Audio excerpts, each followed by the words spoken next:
BZ કૌભાંડના મુખ્ય આરોપી ભૂપેન્દ્રસિંહ ઝાલાની ધરપકડ કરી લેવાઈ. જો કે તેની ધરપકડથી રોકાણકારોની તેમના રોકેલ પૈસાની ચિંતાની વાતચીતો વાયરલ થઈ છે.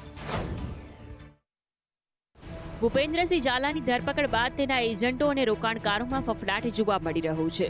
સાબરકાંઠાના એજન્ટ અને રોકાણકારોના ગ્રુપની ચેટ વાયરલ થઈ છે, જેમાં રોકાણકારો લખી રહ્યા છે કે ભાઈઓ હવે તો આંખો ખોલો, હા ભાઈઓ ચલો ગાંધીનગર, જેમાં કેટલાક સહારા જેવી સ્થિતિ બનાવવાની ભીતિ પણ સેવી રહ્યા છે. જો કે બીઝેડના રોકાણકારો હજી ડરના કારણે સામે નથી આવી રહ્યા. રોકાણકારોને ડર એ છે કે ફરિયાદ કરીશું તો તેમના રૂપિયા પાછા નહીં આવે, જેથી તેઓ ગમે તેમ કરીને ભૂપેન્દ્રસિંહને બચાવવાના ગતકડા શોધી રહ્યા છે. આ ઉપરાંત જે શિક્ષણ સંકુલ ઝાલા ચલાવતો હતો તેના શિક્ષકોને પણ 2 માસથી પગાર નથી મળ્યો, જેથી બીઝેડમાં રોકાણ કરનારા તેમજ બીઝેડ સાથે કોઈના કોઈ રીતે જોડાયેલા લોકોની હાલત હાલના સમયે કફોડી બની છે. જો કે હવે મહાકૌભાંડી ઝાલા પોલીસની ગિરફ્તમાં આવી ગયો છે, ત્યારે ઝાલાએ કેટલા રૂપિયાનું કૌભાંડ કર્યું છે, લોકો પાસેથી કેટલા રૂપિયા પડાવ્યા છે અને આ પડાવેલા રૂપિયા ક્યાં છે, તેનું ક્યાં રોકાણ કર્યું છે અથવા તો ક્યાં વાપર્યા છે, જેવા તમામ મહત્વના મુદ્દે ખુલાસા થશે. કૌભાંડી ભૂપેન્દ્રસિંહ ઝાલાની ધરપકડ બાદ તે ક્યાં છુપાયો હતો, તેણે કોની મદદ લીધી હતી, તેની વિગતો પણ હવે સામે આવી છે. રાજ્યભરમાં ચર્ચિત 6000 કરોડના કૌભાંડનો આરોપી ભૂપેન્દ્ર ઝાલા શુક્રવારના રોજ ઝડપી પાડવામાં આવ્યો છે. મહાઠગ છેલ્લા કેટલાક દિવસોથી મહેસાણાના દવાડા ગામે એક ફાર્મ હાઉસમાં સંતાયો હતો, જ્યાંથી સીઆઈડી ક્રાઇમની ટીમે વેશ પલટો કરી તેને ઝડપી પાડ્યો છે.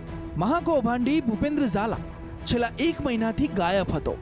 તે 1 મહિના સુધી ક્યાં સંતાયો હતો તેની વાત કરીએ તો કૌભાંડ ખુલતા ઝાલા ભગવાનના શરણે ગયો હતો. ભૂપેન્દ્ર ઝાલા મધ્યપ્રદેશના બગલામુખી મંદિરે દર્શન કરી રાજસ્થાન પહોંચ્યો હતો. રાજસ્થાનમાં કેટલાક દિવસો રોકાયા બાદ તેને આગોતરા જામીન માટે ગુજરાત આવવાનું થયું, એટલે તે બનાસકાંઠા થઈ મહેસાણાના દવાડા ગામે પહોંચ્યો, જ્યાં સીઆઈડી ક્રાઇમે તેની ધરપકડ કરી. ઝાલા જે ફાર્મ હાઉસથી ઝડપાયો ત્યાં સંદેશ ન્યૂઝ પહોંચ્યું તો માલુમ પડ્યું કે ફાર્મ હાઉસમાં ઝાલા માટે નવા ટીવી, ફ્રીજ તેમજ વાઈફાઈ સિસ્ટમની સુવિધા ઊભી કરવામાં આવી હતી. ફાર્મ હાઉસ નજીકથી કેટલીક દારૂની બોટલો પણ મળી આવી છે. ભૂપેન્દ્ર ઝાલાને દવાડાના ફાર્મ હાઉસમાં શરણ આપનાર કિરણસિંહ ચૌહાણની પોલીસે અટકાયત કરી છે. અમદાવાદમાં પ્રિવિલોન બિલ્ડર્સના નામે સ્કીમ મૂકી કરોડોની ઠગાઈ કરનારા બિલ્ડર જયદીપ કોટક મામલે વધુ એક ખુલાસો થયો છે. અમદાવાદમાં પ્રિવિલોન બિલ્ડર્સના નામે સ્કીમ મૂકી ઠગાઈ મામલે વધુ એક ખુલાસો થયો છે. ઠગ બિલ્ડર જયદીપ કોટકની વૈભવી લાઇફસ્ટાઇલ સામે આવી છે. જયદીપ કોટકે બોપલના આરોહી પ્લોટમાં કરોડો રૂપિયાનો વૈભવી બંગલો ખરીદ્યો હોવાનું સામે આવ્યું છે. આ બંગલો કૌભાંડ કર્યાના ગણતરીના સમયમાં જ પોતાના અને પત્નીના નામે ખરીદ્યો હોવાનું સામે આવ્યું છે, જેની માર્કેટ વેલ્યુ અંદાજિત 6 કરોડ રૂપિયા હોવાનું મનાય છે. બોપલ પોલીસની તપાસમાં બંગલાનો રેકોર્ડ નથી, પરંતુ સંદેશ ન્યૂઝના ઇન્વેસ્ટિગેશનમાં આ બંગલો તેનો હોવાનું સામે આવ્યું છે. જો કે તે આરોપી વૈભવી બંગલો ભોગવે તે પહેલા જ તેની સામે ફરિયાદ થતા હાલ તે બોપલ પોલીસની કસ્ટડીમાં છે. પોલીસ તેની પ્રોપર્ટી સીઝ કરવાની વાતો તો કરે છે, પણ તેણે ક્યાં ક્યાં રોકાણ કર્યું, કઈ પ્રોપર્ટી ખરીદી, તેની જ માહિતી નહીં હોય તો ભોગ બનેલાને કઈ રીતે ન્યાય અપાવશે, તે મોટો સવાલ છે. ડોક્ટર મનમોહન સિંહના નિધન બાદ તેમના સ્મારકને લઈને વિવાદ વધી રહ્યો છે. રાહુલ ગાંધીએ કેન્દ્ર પર નિશાન સાધતા કેન્દ્રની વૃત્તિને ડોક્ટર મનમોહન સિંહના અપમાન સમાન ગણાવ્યું હતું. મનમોહન સિંહના સ્મારક માટે હજ સુધી જમીન ન આપવાને લઈને વિવાદ વધી રહ્યો છે. રાહુલ ગાંધીએ કેન્દ્ર સરકારે નિગમબોધ ઘાટ પર તેમના અંતિમ સંસ્કાર કરીને શીખ સમુદાયના પ્રથમ વડાપ્રધાન ડોક્ટર મનમોહન સિંહનું અપમાન કર્યું છે. આપ સંયોજક અરવિંદ કેજરીવાલે કહ્યું, ભાજપ સરકાર મનમોહન સિંહના અંતિમ સંસ્કાર અને સ્મારક માટે 1000 યાર્ડ જમીન પણ આપી નથી શકતી. કોંગ્રેસ અધ્યક્ષ મલ્લિકાર્જુન ખડગેએ શુક્રવારે સાંજે પીએમ મોદી અને ગૃહમંત્રી અમિત શાહને પત્ર લખ્યો હતો, જેમાં એવું કહેવામાં આવ્યું હતું કે જ્યાં પણ ડોક્ટર સિંહના અંતિમ સંસ્કાર થાય છે ત્યાં એક સ્મારક બનાવવામાં આવે. કોંગ્રેસના સૂત્રોના જણાવ્યા અનુસાર ડોક્ટર સિંહની પત્ની ગુરશરણ કૌર પણ આ જ ઈચ્છતી હતી. આ અંગે ગૃહ મંત્રાલયે કહ્યું કે અંતિમ સંસ્કાર માટે નિગમબોધ ઘાટની પસંદગી કરવામાં આવી છે અને આ સ્મારક દિલ્હીમાં બનાવવામાં આવશે અને આ માટે યોગ્ય જગ્યા શોધીને ટ્રસ્ટની રચના કરવામાં આવશે. પણ આ પ્રક્રિયામાં સમય લાગશે, જેને લઈ કોંગ્રેસ વધુ ગિન્નાઈ હતી. બીજેપી સાંસદ સુધાંશુ ત્રિવેદીએ કહ્યું, કોંગ્રેસે ક્યારેય ડોક્ટર સિંહને સન્માન આપ્યું નથી. આજે તેમના મૃત્યુ પછી પણ તે રાજનીતિ કરી રહી છે. સ્વર્ગસ્થ ડોક્ટર મનમોહન સિંહના સ્મારક પર રાજકારણ ગરમાયું અને હવે સ્થિતિ એવી થઈ ગઈ કે ગૃહમંત્રી અમિત શાહે કહ્યું સરકાર જગ્યા ફાળવશે, જેને લઈને ભાજપ કોંગ્રેસમાંથી પ્રતિક્રિયાઓ આવી રહી છે. डॉक्टर मनमोहन सिंह की पर्सनैलिटी तो वर्ल्ड वाइज थी, अंतर्राष्ट्रीय स्तर पर उनका एक ऑरा था. यहाँ उदारीकरण, आर्थिक जगत में क्रांति, इंडो यूएस का जो न्यूक्लियर अग्रीमेंट किया, क्या क्या बताया उनके लिए. उनका व्यक्तित्व विराट था, उनकी व्याख्या करने बड़ा मुश्किल शब्दों के अंदर. ऐसे व्यक्ति का अगर मान लीजिए ये वर्तमान गवर्नमेंट आगे आकर के खुद ही फैसला करती, हम वहाँ पर दास संस्कार करेंगे अमुक जगह पर, स्मारक बनेगा, तो ये विवाद पैदा नहीं होता. विवाद पैदा बीजेपी ने किया है. दुखद बात यह है कि इस दुखद मौके के ऊपर बहुत दुर्भाग्यपूर्ण ढंग से यह राजनीति कांग्रेस के द्वारा की जा रही है. और देश को याद है कि डॉक्टर मनमोहन सिंह जी के जीवन काल में उन्हें यथोचित गरिमा और सम्मान नहीं मिला. और दुख की बात है कि उनकी मृत्यु के बाद आज इसके ऊपर कांग्रेस बहुत निंदनीय सियासत कर रही है और ये पहले भी करती रही है.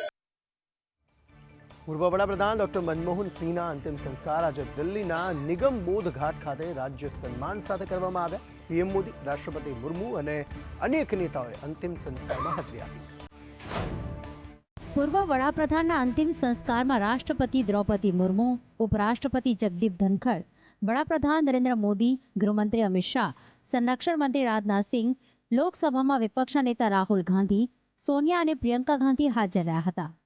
ભૂટાનના રાજા અને મોરેશિયસના વિદેશ મંત્રી ધનંજય રામ હુલ સહિત ઘણા વિદેશી મહેમાનો પણ નિગમબોધ ઘાટ પર પહોંચ્યા હતા અને અગ્નિ સંસ્કાર પહેલા મનમોહન સિંહના નશ્વર દેહને કોંગ્રેસ મુખ્યાલયમાં લાવવામાં આવ્યો હતો. આ પછી કોંગ્રેસ મુખ્યાલયથી નિગમબોધ ઘાટ સુધી લગભગ 11 કિલોમીટર લાંબી અંતિમ યાત્રા કાઢવામાં આવી હતી. Chief of defence staff general Anil ચૌહાણની સાથે ત્રણેય સેનાના વડાઓએ પણ પૂર્વ પીએમ મનમોહન સિંહને શ્રદ્ધાંજલિ આપી હતી. તેમની મોટી પુત્રી ઉપેન્દરસિંહે અંતિમ સંસ્કાર કર્યા હતા. 26મી ડિસેમ્બરની સાંજે પૂર્વ પીએમ મનમોહન સિંહની તબિયત બગડી હતી, જે બાદ તેમને દિલ્હીની એમ્સ હોસ્પિટલમાં દાખલ કરવામાં આવ્યા હતા, જ્યાં રાત્રે 9:51 તેમનું નિધન થયું હતું. તેમના નિધનની માહિતી સામે આવ્યા બાદ વડાપ્રધાન મોદીથી લઈને કેબિનેટ મંત્રીઓ સુધી તમામે તેમને શ્રદ્ધાંજલિ આપી હતી.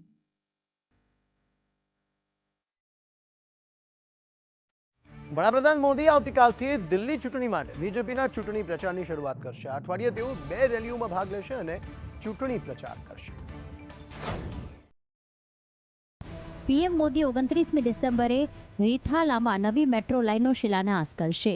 આ સાથે તેઓ દેશના પ્રથમ સેમી હાઈ સ્પીડ ટ્રેન કોરિડોરના 3જા તબક્કાનું પણ ઉદ્ઘાટન કરશે. આ પ્રોજેક્ટને Delhi Meerut rapid rail project પણ કહેવામાં આવે છે. આ પછી પીએમ મોદી રોહિણીના જાપાનીઝ પાર્કમાં જનસભાને સંબોધિત કરશે. આ ઉપરાંત 3જી જાન્યુઆરીના કાર્યક્રમમાં વડાપ્રધાન ઉત્તર પૂર્વ દિલ્હીમાં ઘણા પ્રોજેક્ટ્સનું ઉદ્ઘાટન કરવાના છે, જેમાં દિલ્હીથી સહારનપુર સુધીનો નવો હાઈવે પણ સામેલ છે. સૂત્રોના જણાવ્યા અનુસાર વડાપ્રધાન દિલ્હીની મહિલાઓ માટે કેટલીક મહત્વની જાહેરાત કરી શકે છે. મોદી 29મી ડિસેમ્બરે દિલ્હી મેરઠ રેપિડ રેલના 3જા તબક્કાનું ઉદ્ઘાટન કરશે. તેઓ સાહિબાબાદથી ગાઝિયાબાદના આનંદ વિહાર સ્ટેશન સુધી નમો ભારત ટ્રેનને લીલી ઝંડી આપશે. હાલમાં એક્સપ્રેસ ટ્રેન દ્વારા દિલ્હી અને મેરઠ વચ્ચેની મુસાફરીમાં લગભગ 1.5 કલાકનો સમય લાગે છે, જ્યારે રેપિડ ટ્રેનની સ્પીડ લગભગ 180 કિલોમીટર પ્રતિ કલાક છે, જેના કારણે આ પ્રોજેક્ટ પૂર્ણ થયા બાદ આ યાત્રા લગભગ 55 મિનિટમાં પૂર્ણ થશે. આ 82 કિલોમીટર લાંબા કોરિડોરનો અંદાજિત ખર્ચ 30,274 કરોડ રૂપિયા છે. રાજસ્થાનના કોટપુતલીમાં બોરવેલમાં ફસાયેલી ચેતનાને બચાવવા માટે એનડીઆરએફના 2 જવાનો 170 ફૂટની ઊંડાઈએ ઉતર્યા છે. આજે આ રેસ્ક્યુનો 5મો દિવસ છે. રાજસ્થાનના કોટપુતલીમાં હાલ રેસ્ક્યુ ટીમો 10 ફૂટની ટનલ ખોદી રહ્યા છે. તેમની સુરક્ષા માટે ઓક્સિજનની પણ વ્યવસ્થા કરવામાં આવી છે. એનડીઆરએફે નવા પ્લાન માટે 6 જવાનોને તૈયાર કર્યા છે. તેઓ 2 બેચમાં આ ખોદાણ કરશે. દરમિયાન જિલ્લા કલેક્ટર કલ્પના અગ્રવાલે દાવો કર્યો છે કે રાજસ્થાનમાં આ સૌથી મુશ્કેલ ઓપરેશન છે. અગાઉ વહીવટીતંત્રની વારંવાર બદલાતી યોજના અને હવે વરસાદે બચાવ કામગીરી લંબાવી છે. પરિવાર અને ગ્રામજનોએ વહીવટીતંત્ર પર બેદરકારીનો આરોપ પણ લગાવ્યો છે. ચેતના ગત સોમવારે 23 ડિસેમ્બર 700 ફૂટ ઊંડા બોરવેલમાં 150 ફૂટ સુધી ફસાઈ ગઈ હતી. બચાવ ટુકડીઓ તેને સ્વદેશી જુગારની મદદથી માત્ર 30 ફૂટ ઉપર લાવી શકી હતી. માસૂમ બાળકી લગભગ 120 કલાકથી ભૂખી તરસી છે અને છેલ્લા 4 દિવસથી કોઈ હિલચાલ કરી રહી નથી. અધિકારીઓ હવે તેમની સ્થિતિ વિશે કંઈ પણ કહેવાનું ટાળી રહ્યા છે. તે જ સમયે ચેતનાનો પરિવાર સતત વહીવટીતંત્ર પર બેદરકારીનો આરોપ લગાવી રહ્યો છે. હજુ કેટલોક સમય આ ઓપરેશનમાં લાગી શકે છે. હિમાચલના અનેક વિસ્તારો બરફથી ઢંકાયેલા છે. અહીં પ્રવાસીઓ બરફવર્ષાની મજા માણતા જોવા મળ્યા હતા. હિમાચલના ઘણા ઊંચા વિસ્તારોમાં ભારે હિમવર્ષા થઈ છે, જેના કારણે જનજીવન અસ્તવ્યસ્ત બની ગયું છે. રોહતાંગ, કુફરી, શિંકુલા અને નારકંડામાં ભારે હિમવર્ષા થઈ છે. બીજી તરફ લાહોર સ્પીતિના ઉચ્ચ ગ્રામીણ વિસ્તારોમાં 3 થી 4 ફૂટ હિમવર્ષા થઈ. ભારે હિમવર્ષાના કારણે લાહોલ ઘાટીમાં જનજીવન અસ્તવ્યસ્ત થઈ ગયું છે.